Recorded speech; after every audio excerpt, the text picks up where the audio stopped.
Chers auditeurs, ce soir, je vous invite à plonger dans un monde de mystère, d'aventure et d'amitié.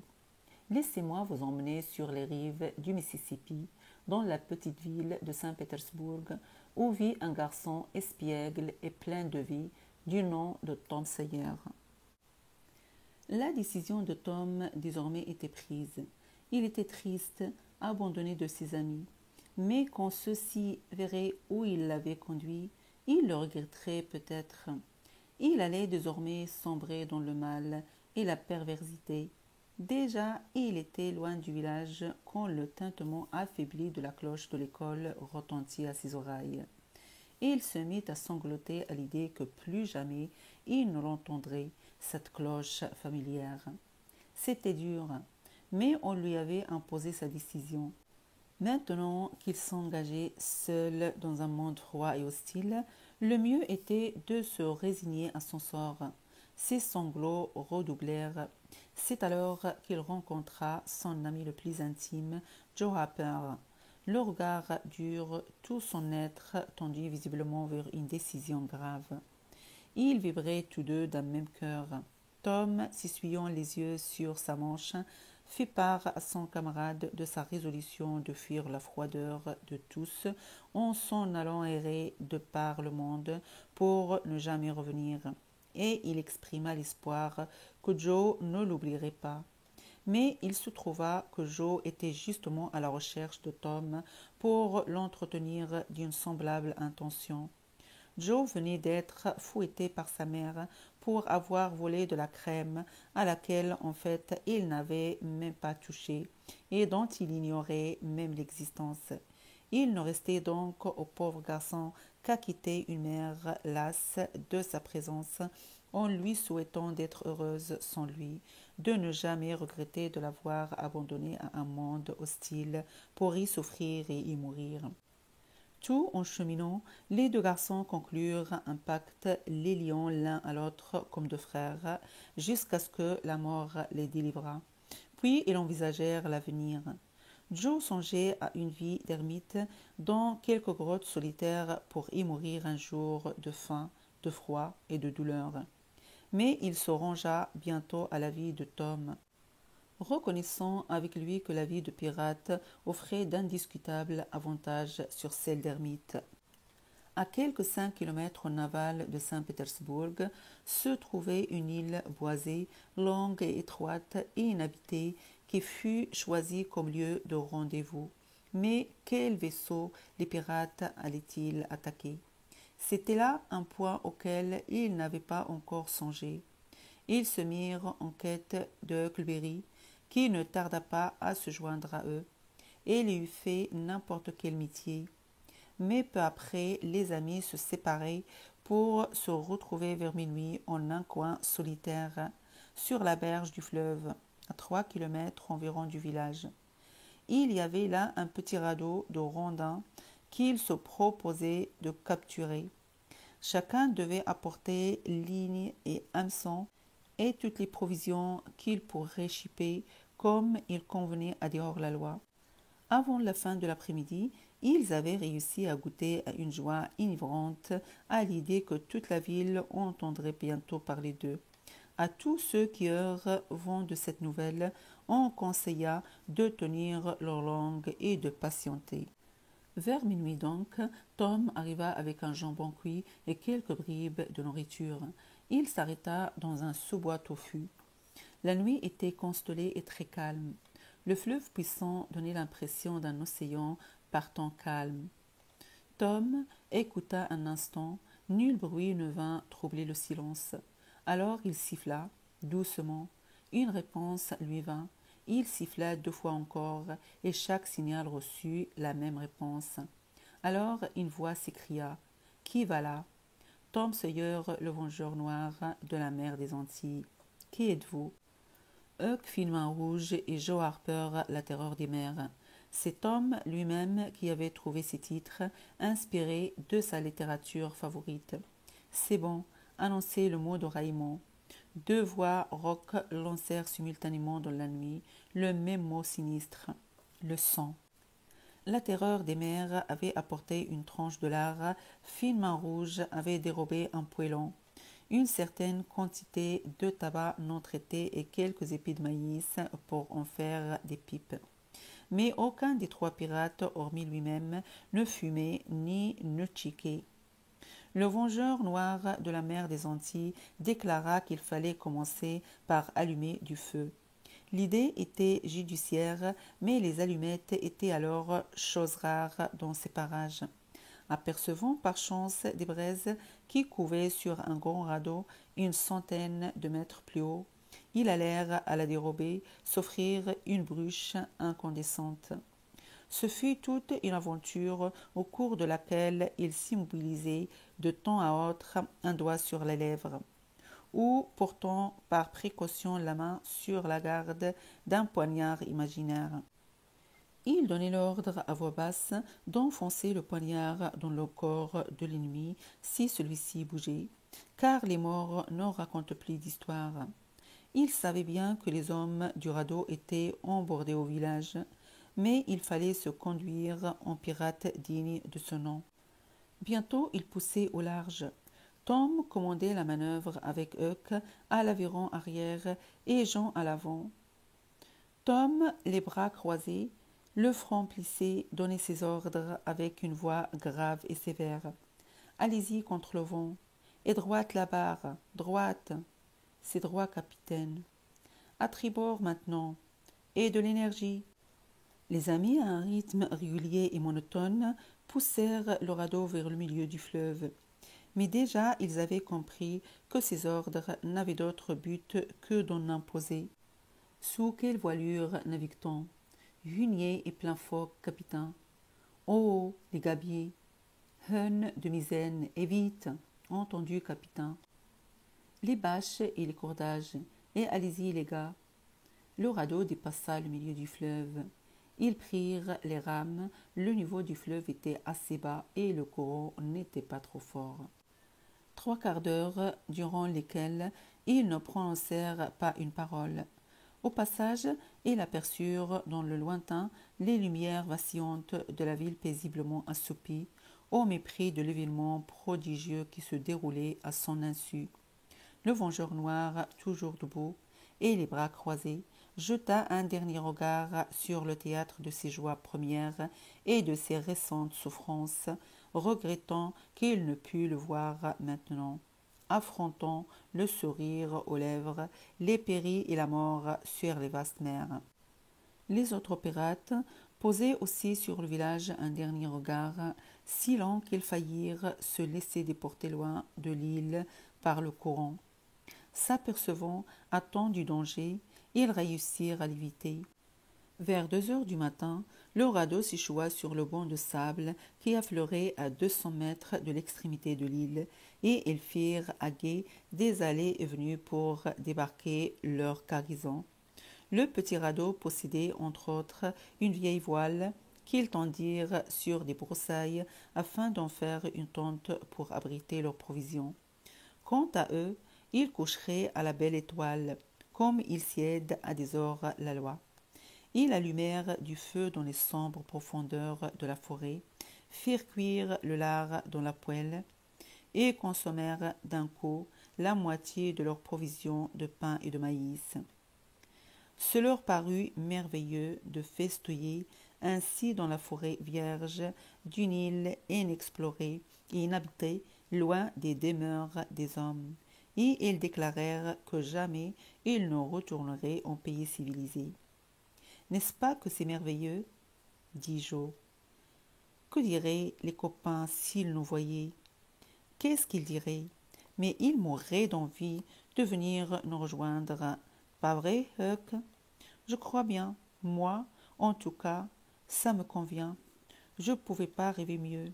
De toute manière, j'ai jamais assez à manger et ici au moins, on ne peut pas venir me donner une raclée. Pour moi, s'il avait rêvé, dit Tom. On n'a pas à se lever le matin, ni aller à l'école, ni à se laver, ni à faire des tas de bêtises de ce genre. Tu vois, Joe, un pirate, il n'a rien à faire quand il est à terre, tandis qu'une ermite, Il faut qu'il prie des heures et des heures, et puis c'est pas drôle d'être toujours tout seul. C'est vrai, dit Joe, j'y avais pas bien réfléchi. Maintenant que j'ai essayé la vie de pirate, je la préfère 100 fois.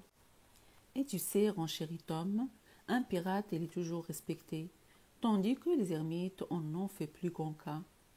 C'était bon autrefois, et il faut toujours qu'ils couchent dans les endroits les plus durs.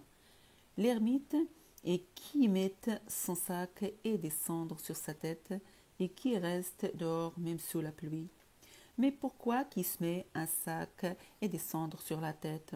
Je sais pas, mais c'est toujours comme ça. Si t'étais ermite, faudrait que tu le fasses aussi. Fichtre non, je le ferai pas, dit Huck. Comment que tu ferais alors? Je sais pas, mais toujours pas ça. Allons, faudrait bien.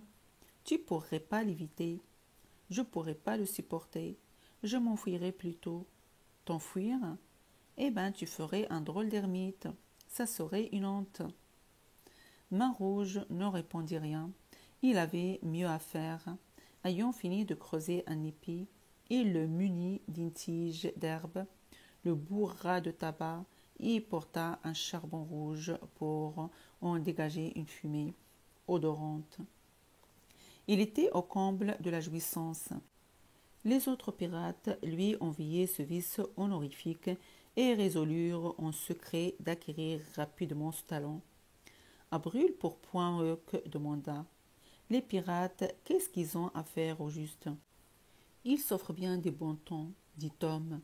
Ils s'emparent des bateaux, y mettent le feu, prennent l'argent et l'enterrent dans des coins sinistres de leur île.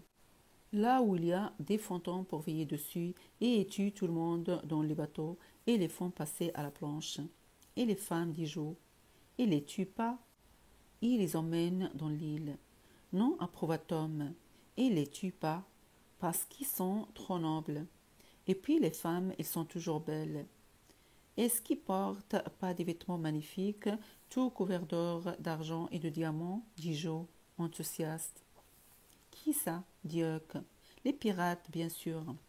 Alors je suis pas bien habillé pour un pirate, dit Huck, en contemplant ses pauvres hardes avec tristesse. Ses camarades le rassurèrent en déclarant que les beaux vêtements viendraient bien assez vite dès qu'ils se seraient engagés dans leur aventure. Pour commencer, les élans suffiraient. Peu à peu, la conversation languit et le sommeil alourdit les paupières des petits abandonnés. Main Rouge lâcha sa pipe et s'endormit du sommeil du juste. La terreur des mers et le vengeur noir récitèrent d'abord leurs prières, mais à voix basse et étendue sur le dos, en l'absence d'une autorité qui les ait obligés à s'agenouiller et à les dire à haute voix. À dire vrai, ils avaient un instant songé à ne pas les réciter du tout, mais craignaient, en poussant si loin les choses, d'attirer sur eux les foudres du ciel. Quand Tom se réveilla le lendemain matin, il se frotta les yeux et regarda autour de lui, se demandant un instant où il était. Bien vite, il comprit. L'aube était fraîche et grise, le calme et le silence des bois apaisants. Joe et Huck dormaient encore. Dans les bois bien loin, un oiseau appela. Un autre lui répondit. Peu après retentit le léger martèlement d'un pivert. Enfin, le demi-jour terne et froid fit place à la blancheur matinale. Tom réveilla les autres pirates, et tout aussitôt les trois garçons prenaient leur ébat, se poursuivant et se bousculant dans l'eau limpide et peu profonde autour du banc de sable. Ils n'éprouvaient nul regret de petits villages paisiblement endormis dans le lointain, par-delà la majestueuse étendue d'eau. Un léger courant ou une faible montée du fleuve avait entraîné leurs radeaux. Ils se réjouirent de voir ainsi se rompre les ponts entre eux-mêmes et le monde civilisé. Ils revinrent au camp merveilleusement reposés, le cœur en joie et l'estomac creux, et bientôt leur feu de camp flambait. Tout près de là, Huck découvrit une source d'eau claire.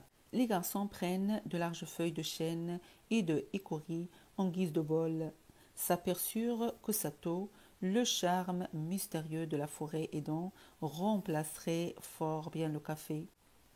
Comme Joe déjà coupé de tranches de bacon pour le petit déjeuner, Tom et Huck lui demandèrent de patienter une minute, et ils descendirent munis de leur ligne jusqu'à un coin prometteur au bord de la rivière. Il leur aussitôt leur récompense sous forme de perches et de poissons-chats, de quoi nourrir toute une famille. Jamais poisson ne leur avait paru si délicieux que celui-ci, frit avec le bacon. Après le petit déjeuner, ils restèrent un moment étendus à l'ombre des arbres. Puis ils s'en allèrent en expédition dans les bois, marchant d'un pas allègre à travers les broussailles enchevêtrées et les branches mortes, parmi les géants de la forêt, aux chefs couronnés de lianes tombant en guirlandes jusqu'à la terre. De temps à autre, ils découvraient des recoins charmants où l'herbe fraîche était constellée de fleurs. Tout ce qu'ils virent les charma, mais rien ne les surprit.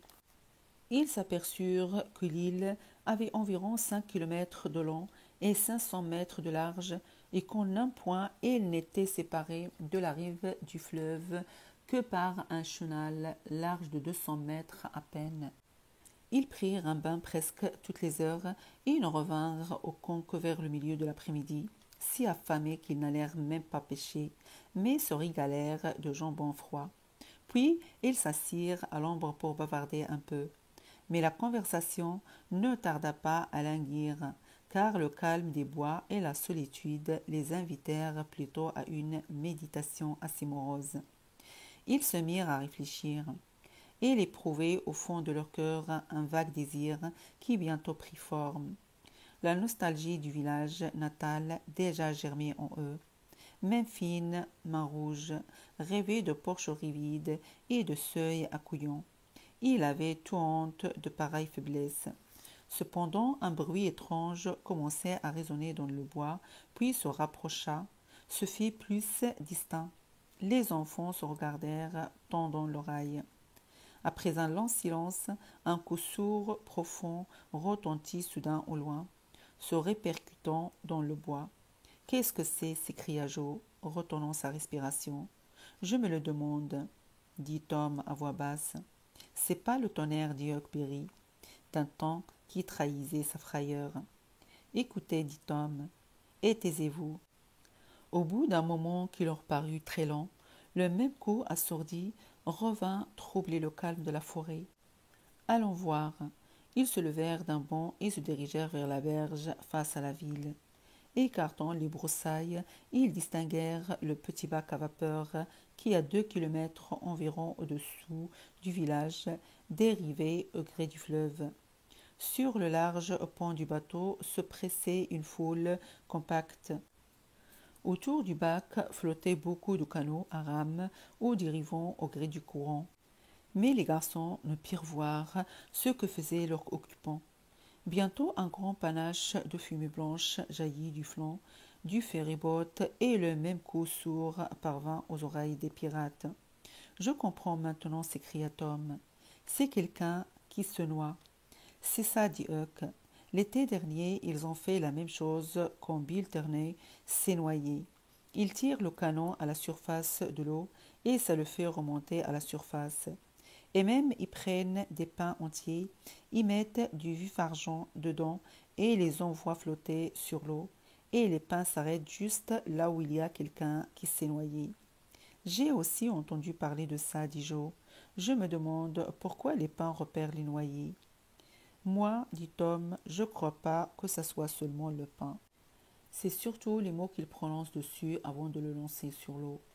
Mais non, dit Huck, ils disent rien, je t'assure. Je les ai vus faire. Alors ça, c'est drôle, dit Tom. Mais peut-être qu'ils se le disent à eux-mêmes et que personne ne les entend. C'est sûrement ça, il n'y a pas de doute.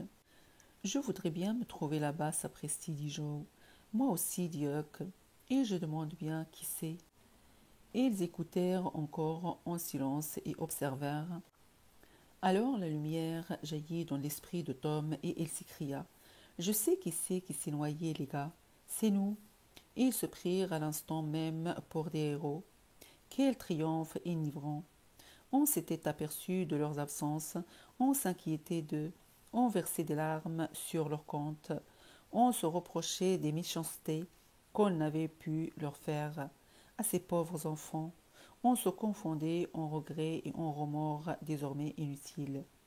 Et le plus beau de tout, c'est que dans la ville, on ne parlait que des absents, que tous les autres enfants leur enviaient cette éclatante célébrité. C'était merveilleux tout ça, et ça valait bien d'être pirate. Comme la nuit tombait, le bac reprit son service habituel et les canots disparurent. Les pirates engagèrent leur camp, fiers de leurs importances et des soucis dont ils étaient l'objet. Ils pêchèrent du poisson, le firent cuire, dînèrent et cherchèrent à devenir ce que dans le village on pensait et on disait d'eux. Ils se faisaient, bien sûr, de l'inquiétude générale, une image qui était tout à leur honneur. Mais quand les ombres de la nuit les enveloppèrent, les conversations peu à peu cessèrent, et là, les regards fixés sur le feu de camp, ils se prirent à songer. L'attrait de l'aventure s'estompait.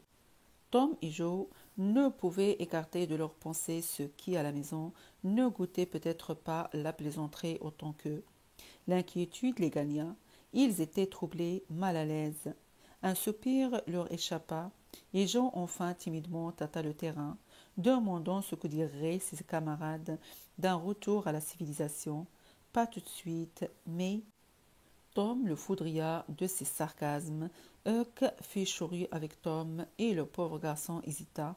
Bien vite s'expliqua, tout heureux de sauver son honneur menacé par cette crise passagère de nostalgie. L'idée d'une mutinerie fut momentanément abandonnée. La nuit était maintenant très noire.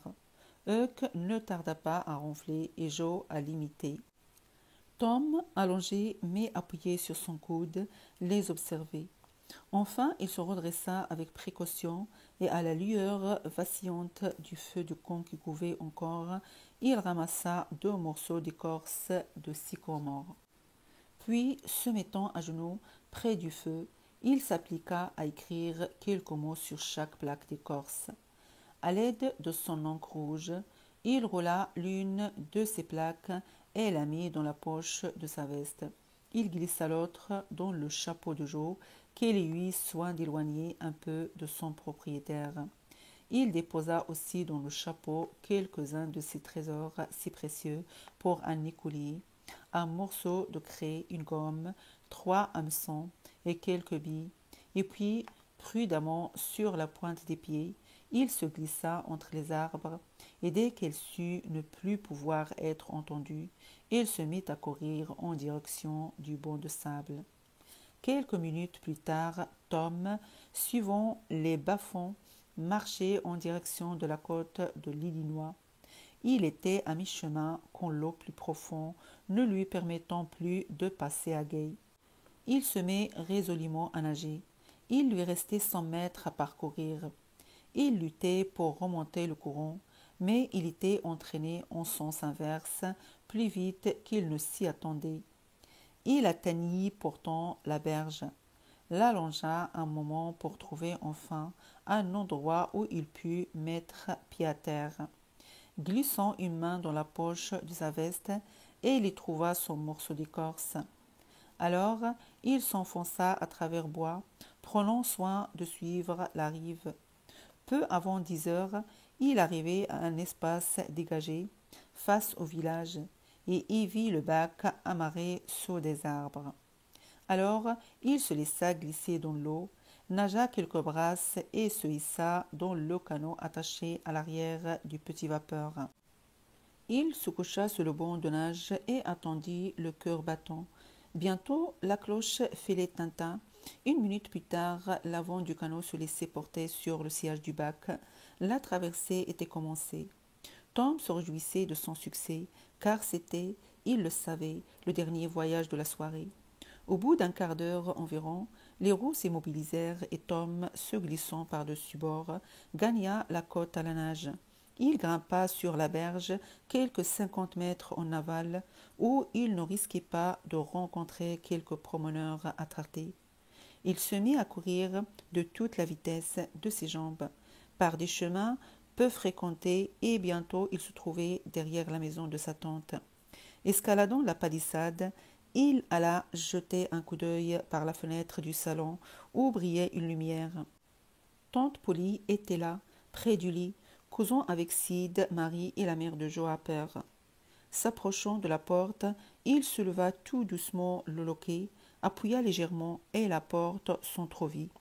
Il continua à pousser avec précaution, tremblant à chaque craquement de la porte, quand il estima enfin pouvoir se glisser à quatre pattes par l'ouverture.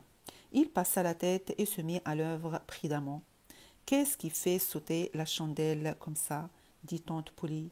« Ah, je vois, c'est cette porte qui s'est ouverte. On n'a pas fini d'en voir des drôles de choses. Va vite la fermer, Sid. » Tom avait réussi à se glisser sous le lit de tante Polly, juste à temps. Il y resta un instant immobile, retenant son souffle. « Comme je le disais, reprit tante Polly, il n'était pas méchant, mais seulement écervelé, hurluberlu. Et il ne se rendait pas compte de ce qu'il faisait, car il avait un bon cœur au fond. » Et la pauvre femme se mit à pleurer. « Mon Joe, c'était la même chose, dit madame Harper. Il n'avait jamais en tête que des sottises, mais il n'était pas égoïste ni méchant pour un sou. Et quand je pense que je l'ai fouetté pour avoir chipé de la crème, sans me souvenir que je l'avais moi-même jeté parce qu'elle était aigre, et que maintenant je le reverrai plus jamais en ce monde, le pauvre petit. » Et madame Harper éclatait en sanglots. « J'espère que Tom est mieux là où il est maintenant, dit Sid. Pourtant, il avait été plus raisonnable quelquefois. Sid, pas un mot contre mon petit Tom maintenant, qu'il n'est plus là. » Tom sentit sans le vouloir l'éclair qui brilla dans les yeux de la vieille dame. « Dieu saura veiller sur lui, reprit-elle. Vous n'avez pas à vous inquiéter. Vous, monsieur. Madame Harper, je ne peux pas l'oublier. Il m'était un tel réconfort pour mon vieux cœur, malgré tous les tourments qu'il me causait. Le Seigneur donne et le Seigneur reprend. Béni soit son nom. Mais c'est bien dur. Pas plus tard que samedi dernier, mon Joe m'avait fait sauter un pétard juste sous le nez et je l'avais battu. Je ne me doutais plus alors, si vite. Oh, comme je regrette maintenant. Si c'était à refaire, je le serrerais dans mes bras, je le bénirais. Comme je vous comprends, madame Harper, c'était la même chose avec Tom. Pas plus tard qu'hier à midi, il avait bourré le chat de calmant, et j'ai cru que la pauvre bête allait tout casser dans la maison, et je lui ai donné un coup sur la tête avec mon dé. Le pauvre petit, Dieu me pardonne, et dire qu'il est mort maintenant, et que les dernières paroles qu'il m'adressa furent pour me reprocher. » À ce souvenir, la vieille dame s'effondra complètement. Tant pris de pitié pour lui-même, on était aussi à renifler. Il entendit Marie qui pleurait et qui plaçait de temps à autre un mot gentil à son égard. Le chagrin de sa tante l'émouvait tant qu'il avait envie de bondir dessous le lit pour la voir rayonner de joie. Le coup de théâtre eût été bien amusant, mais il résista à la tentation et continua à écouter d'après les bribes de conversation qu'il entendit. Il comprit qu'on avait d'abord cru les 3 enfants noyés au cours d'une baignade, puis qu'on avait constaté la disparition du petit radeau, et puis qu'on a en croire certains enfants, les petits fugitifs, avaient promis que le village entendrait parler d'eux. On avait conclu qu'ils étaient partis sur ce radeau pour descendre le fleuve et qu'on les rejoindrait à la ville voisine. Mais vers midi, on avait retrouvé le radeau à une dizaine de kilomètres de là, et il avait fallu renoncer à tout espoir. Ils étaient certainement noyés, sinon la faim les aurait ramenés au bercail avant la tombée de la nuit. Si on avait pu jusqu'alors retrouver les corps, c'est sans doute que les enfants s'étaient noyés au milieu du chenal. Sinon, étant bons nageurs, ils auraient gagné la côte à la nage. On était au mercredi soir. Si les recherches ne donnaient aucun résultat avant le dimanche, on célébrerait ce jour-là l'office funèbre. Tom en frémit. Madame Harper, sanglotant toujours, se leva pour prendre congé. Les deux femmes en larmes se jetèrent dans les bras l'une de l'autre pour se réconforter mutuellement. Tante Polly dit bonsoir à Sid et à Marie avec une tendresse qui ne lui était pas coutumière. Sid renifla un peu et Marie éclata en sanglots. Puis tante Polly s'agenouilla et pria pour Tom de façon si touchante, avec des accents si affectueux que celui-ci fondait en larmes avant la fin de la prière. Quand sa tante fut couchée, Tom attendit de ne plus l'entendre s'agiter dans son lit, puis il se glissa, se releva peu à peu à côté du lit et la contempla, plein de pitié pour elle. Il prit dans sa poche le rouleau de sycomone, le posa à côté de la chandelle. Mais se ravissant, tout aussitôt il remit l'écorce dans sa poche, se baissa, embrassa le visage Fanny et sortit furtivement, tirant le loquet derrière lui. Il regagna l'embarcadère du bac, monta hardiment à bord, sachant que le veilleur dormait toujours comme une souche. Il détacha le canot à l'arrière, s'y laissa glisser et bientôt remontait le courant à la rame. Quand il se trouva à 1 mille en amont du village, il se mit à la tâche avec courage. Il fut tenté de s'emparer du bateau, qui ferait une proie légitime pour un pirate, mais il renonça, sachant bien qu'on le chercherait et que ça pourrait entraîner des découvertes. Il débarqua, pénétra dans le bois, s'assit pour se reposer un moment. Il avait toutes les peines du monde de se tenir éveillé, puis il s'en alla regagner le camp. La nuit était fort avancée. Il faisait grand jour quand il se trouva face au banc de sable. Le soleil donnait au fleuve de merveilleux reflets d'or. Il y fit un plongeon et un peu plus tard, il venait atterrir tout ruisselant à l'entrée du camp où Joe déclarait « Non, Tom est loyal et il ne nous abandonnera pas. Il sait que ce serait un déshonneur pour un pirate et il est trop fier pour l'accepter. Il doit avoir quelques idées en tête, mais quoi? En tout cas, les provisions sont à nous, pas vrai? Pas encore, Huck. Tu vois, il a écrit là que tout est à nous, s'il n'est pas revenu pour le déjeuner. Et il est revenu, s'écria Tom en faisant dans le camp une entrée théâtrale. Après le dîner, toute l'équipe partit à la recherche d'œufs de tortue sur le banc de sable. Il tâtait le sol en y enfonçant des bâtons et quand il trouvait un endroit mou, il se mettait à genoux et creusait à la main. Il sortait parfois jusqu'à 50 ou 60 œufs d'un seul trou. Ils se régalèrent d'œufs sur le plat le soir même et recommencèrent le vendredi matin. Après le petit déjeuner, ils allèrent s'abattre sur le sable, se poursuivant, faisant des cabrioles, puis se déshabillant pour se jeter dans l'eau et s'éclaboussant. À qui mieux, mieux. Ils se prenaient à bras le corps et engageaient une lutte au bout de laquelle le plus fort des deux obligeait son adversaire à faire un plongeon. C'était alors une mêlée de bras et de jambes d'où ils surgissaient enfin, crachant et riant, et le souffle coupé. Quand ils étaient à bout de force, ils couraient s'étendre sur le sable sec et chaud, ou s'en recouvraient, avant de se jeter de nouveau dans l'eau pour tout recommencer. Cependant, peu à peu, ils s'en allèrent errer chacun de leur côté. Ils commençaient à avoir le cafard en contemplant le village assoupi au soleil de l'autre côté du fleuve. Tom se prit à écrire le nom de Becky sur le sable. Il gratta aussitôt pour l'effacer, se reprochant sa faiblesse. Mais il ne put s'y retenir de l'écrire une seconde fois. Il l'effaça encore et s'arracha à la tentation en rejoignant ses camarades. Le moral de Joe était si bas qu'il lui eût semblé impossible de le remonter. Le pauvre garçon s'ennuyait de sa famille. Il contenait difficilement ses larmes. Huck était aussi fort mélancolique. Tom était déprimé lui-même, mais s'efforçait de ne pas le laisser paraître.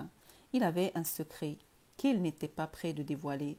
Il dit avec une gaieté feinte « Je parie, les gars, qu'il est venu d'autres pirates avant nous sur cette île. Il faut l'explorer encore. Ils ont certainement caché des trésors quelque part. Qu'est-ce que vous diriez de tomber sur un vieux coffre pourri, tout plein d'or et d'argent? L'idée ne suscita guère d'enthousiasme, et il n'y eut pas même de réponse. Tom tenta 2 ou 3 autres propositions alléchantes qui n'eurent pas plus de succès. C'était décourageant. Joe Morose fouillait machinalement dans le sable avec son bâton. Finalement, il dit « Laissons tout ça, les gars. Je veux rentrer à la maison.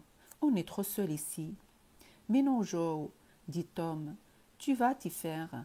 Et puis pense à tous aux poissons qu'on pêche ici. »« La pêche, ça m'est égal. Je veux rentrer à la maison. Mais regarde, Joe, il n'existe pas 2 endroits comme ça pour se baigner. Se baigner, ça m'intéresse pas. J'y tiens pas. D'ailleurs, quand il n'y a personne pour me le défendre. Ce que je veux, c'est rentrer à la maison. Oh, quel bébé tu fais. Tu veux voir ta mère? J'en suis sûre. Eh bien oui, je veux voir ma mère. Et tu voudrais aussi voir la tienne. C'est t'en avais une. Je suis pas plus bébé que toi, dit Joe, en reniflant un peu. Laissons donc le petit bébé pleurnichard aller retrouver sa maman. Toi, Huck, tu te plais ici, n'est-ce pas? Et nous y resterons, hein? Oui, dit Huck sans conviction. Plus jamais de ma vie, je ne vous adresserai la parole, dit Joe, qui se levait et déjà s'éloignait d'un air mélancolique. Peu importe, dit Tom, on n'a pas besoin de toi. Rentre te faire moquer de toi. En voilà un joli pirate. Huck et moi, on n'est pas des bébés pleurnichards. On reste. Pas vrai, Huck? Qu'il s'en allait si ça lui fait plaisir. Nous, on saura bien se passer de lui. Tom, pourtant, était troublé et inquiet de voir Joe si triste, tandis qu'il continuait à s'habiller. C'était démoralisant tout de même de penser que Huck observait d'un air songeur les préparatifs de Joe dans un silence de mauvais augure. Et bientôt, sans un mot d'adieu, Joe passait à guider le banc de sable, prêt à gagner la rive opposée, dans l'Illinois. Tom sentit son courage l'abandonner. Il regarda Huck qui dit en baissant les yeux « Je veux m'en aller aussi, Tom. » On commençait à se sentir isolé ici, et maintenant, ça va être pire encore. Allons-nous-en. Tu peux t'en aller si tu en as envie. Moi, je reste. Je préfère partir. Tu sais, Tom, va, personne t'empêche. Huck commençait à rassembler ses vêtements dispersés. Se tournant vers Tom, il dit « J'aurais préféré que tu viennes aussi. Réfléchis bien. Une fois arrivé à la côte, on t'attendra. Vous risquez d'attendre fichtrement longtemps. Voilà tout. » Huck s'éloigna tristement et Tom le suivit des yeux, fort tenté de faire bon marché de sa fierté et de partir aussi. Il voyait ses camarades avancer lentement dans l'eau, sans se retourner. Alors, il comprit qu'il allait rester tout seul dans le grand silence. Et son orgueil vaincu enfin, il s'élança derrière eux et leur cria « Attendez, attendez, j'ai quelque chose à vous dire. » Ils se retournèrent aussitôt. Quand il les y eut rejoints, il leur dévoila son secret. Ils écoutèrent d'abord à regret, mais quand ils virent où leurs camarades voulaient en venir, ils poussèrent un cri de joie et d'approbation, déclarant que c'était formidable et qu'ils ne seraient jamais partis s'ils leur en avaient parlé plus tôt. La vérité, c'est que Tom, craignant que même le secret ne les retienne pas longtemps, l'avait gardé en réserve comme dernier atout. Les garçons, pleins d'admiration pour le génie inventif de Tom, se remirent à leur jeu avec entrain. Après un délicieux dîner fait d'œufs et de poissons, Tom annonça son intention d'apprendre à fumer. Joe approuva et se déclara prêt à essayer aussi. Huck leur prépare donc les pipes et les leur bourra. Alors, ils s'étendirent, se soulevant sur un coude et se mirent à tirer les bouffées prudentes. Le goût de la fumée n'était pas trop agréable et leur soulevait un peu le cœur. Pourtant Tom dit « Mais c'est très facile. Si j'avais su que c'était que ça, il y a longtemps que j'aurais essayé. » « Moi aussi, répondit Joe. C'est rien du tout. » Mais les pauvres garçons sentaient les muqueuses à l'intérieur de leurs joues saliver si abondamment qu'il en avait les hauts le cœur, tandis qu'elles blêmissaient et paraissaient fort mal au point. Joe laissa sa pipe lui échapper des mains. Celle de Tom suivit. Joe dit d'une voix faible « J'ai perdu mon couteau. » Faut que j'aille le chercher. Je vais t'aider, répondit Tom, dont les lèvres tremblaient. Va de ce côté, moi j'explorerai du côté de la source. Non, Huck, t'as pas besoin de venir. Nous allons bien le retrouver. Huck s'assit donc et attendit une grande heure. Et comme la solitude lui pesait, il partit à la recherche de ses camarades.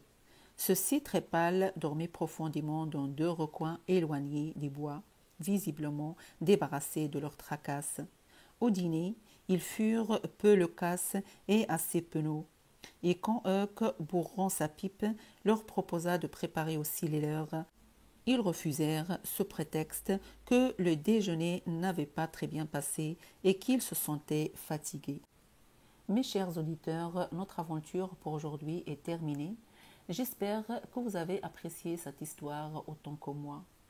Je vous souhaite excellente nuit et je vous dis à bientôt avec une autre aventure de notre héros Tom Sawyer.